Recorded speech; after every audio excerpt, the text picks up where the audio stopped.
We'll now show you how to set up and install a 2-station silver press. Keep in mind we've already shown you how to set up the head in a previous section, so you can reference that if you need to. Now, with a 2-station silver press, here are your components. You have your base. It's a little bit different than the single-station base, a little bit longer. And then also your arms. Now you have 2 arms because they rotate.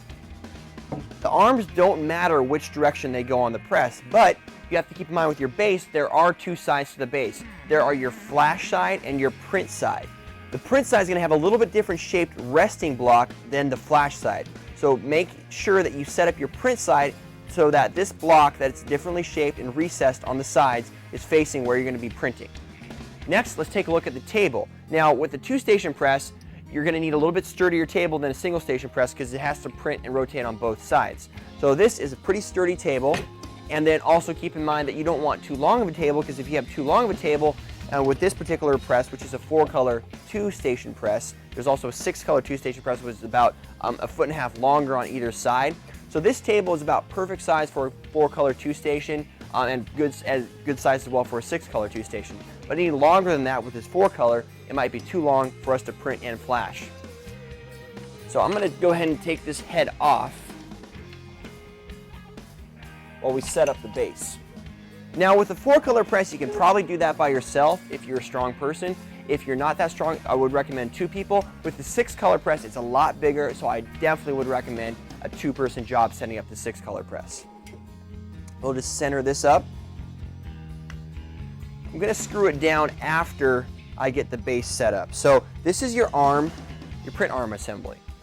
This has brass bushings in it. These bushings go down over the center block. You want to make sure your block is centered and squared, screwed in. It should come that way, but just double check, make sure it doesn't move around. Then you take your print stations and slide them over directly on top of the center shaft. Now, the upside of the print station, the top of the print stations obviously have the registration gates in them. So you don't want to put this upside down like that. That would be upside down. You want to put it up right side up. Then we'll simply just slide this over. And it's a snug fit, so you might have to you need to make sure that you look down directly over the shaft as you're putting it on. If it gets cockeyed in as it's going over the shaft, then it will not go on. So you need to make sure that it's very up and down, and then it slides all the way down and rests like that. There's no spacer that goes under here. It goes directly on top of the shaft. Next, we'll put the head on. But before we put the head on, it's now time to anchor our press. To anchor our press, it's the same way you anchor the single-station press. You just use your screwdriver. You want to make sure that you have enough room on both sides to both print and flash. So right now, it's just about perfect. Just use your screws, electric screwdriver or manual screwdriver if you don't have an electric one. You just quickly screw down.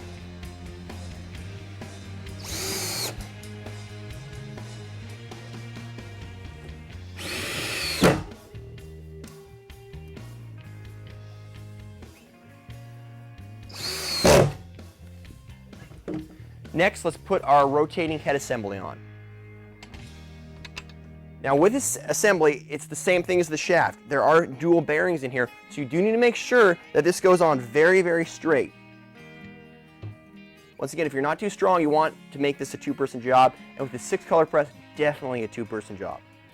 So I'm on straight. If it gets cockeyed, it will get stuck, and you need to try to get it back off. So getting it straight on is very, very important. Let me stress that. Once it's straight on, it will simply slide down. Some might be a little snugger than others, and if it is snug, as long as it's going straight, you can force it down a little bit with a rubber mallet. But if it is cockeyed, if you're pounding it, it's going to really wreck it. So you do not want to force it down. It should slide down as long as it's going straight. Once it's on there straight, the press is basically set up. What we're going to demonstrate now is how to print with this press and how to rotate the pallets. So let's get the pallets on first of all. These are 18 by 20 pallets. They're a little bit bigger than typically come with the press. The press typically comes with a 16 by 16 pallet.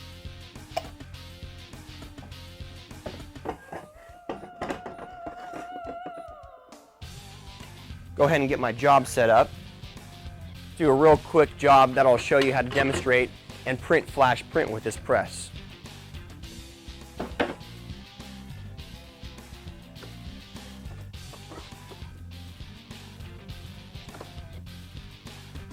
sure we have a little bit of off contact there. We do. We want to make sure our pallet is centered on both sides. So this pallet is the same distance away from the registration gate as the other pallet. So we'll measure this, comes in right at 5 inches. To rotate the pallet, you simply lift up. You can either rotate left or right. If you don't lift up, it won't rotate. Lifting up moves it off the resting block. Then you lift that up again.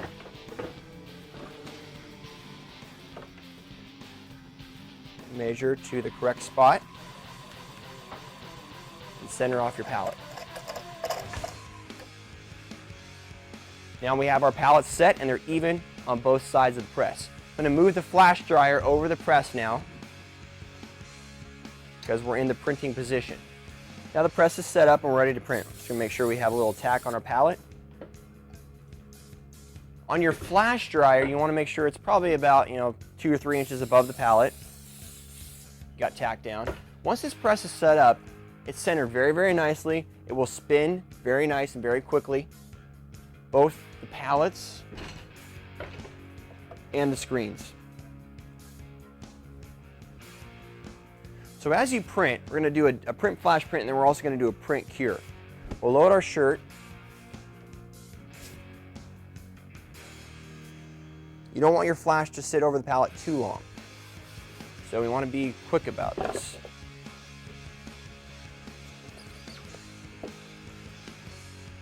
So we'll just demonstrate a quick flash print. That'll start flashing there. Pallets rotate fairly easily.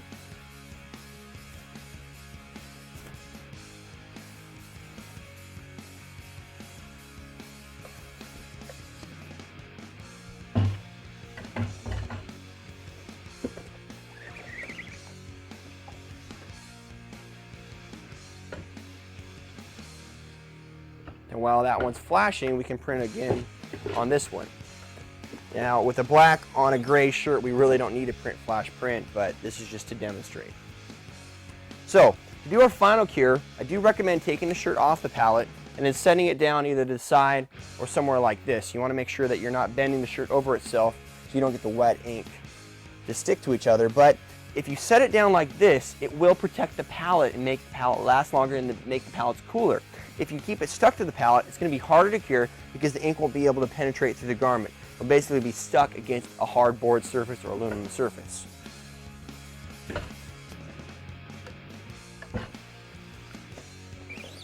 And of course, you want to make sure that you're temping your ink to ensure that it reaches 320 degrees and you get a final cure here. But this is how you print, flash print with this press. And as you can see, it rotates fairly fast and easily, pretty easy to print with. And then once it's on that block, it's very sturdy as well, as long as it's on a sturdy table.